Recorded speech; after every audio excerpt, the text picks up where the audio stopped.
You slide out of your car on a dry winter afternoon, reach for the metal door handle, and snap! A sharp shock bites your finger. We call this static electricity, which is actually a linguistic paradox. Static means motionless or unchanging, but a shock is a violent, sudden movement of energy. This discharge is the same phenomenon as the lightning strikes we see during thunderstorms. Both originate from the same basic physical process. To understand this jump of energy, we must look at the moments right before the zap and examine the atomic state of the victim. That shock is the point where an invisible tension finally breaks.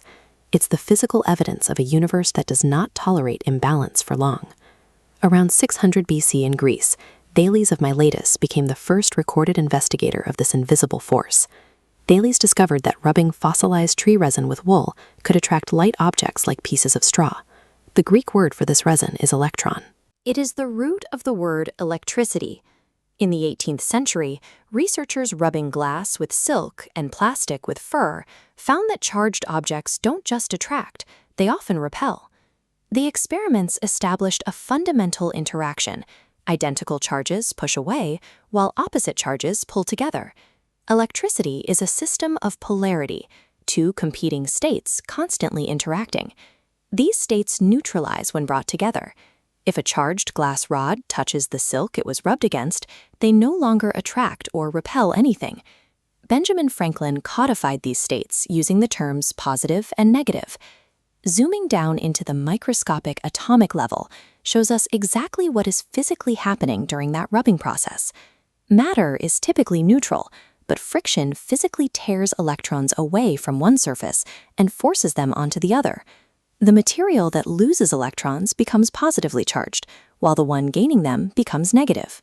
Rubbing creates no new charge, it merely redistributes existing electrons. Charging an object is the physical displacement of electrons, creating an unstable imbalance that nature corrects. Return to that frozen moment, a person sliding off a vehicle seat on a dry day, about to reach for the door. Sliding across that insulating fabric causes extreme friction, stripping electrons and leaving the human body with a massive deficit or excess of charge. Human skin and shoes act as insulators, meaning this newly acquired charge is physically trapped on the body, with nowhere to flow. Unfreeze time as the hand approaches the conductive metal of the handle.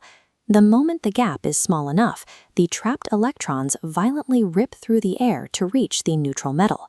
The painful shock and the crackle you hear is the literal sensation of those electrons tearing through the air and your nerve endings to neutralize. The same forces of attraction and repulsion that create a painful spark also bind atoms together. They dictate the solid, physical boundaries of our entire reality.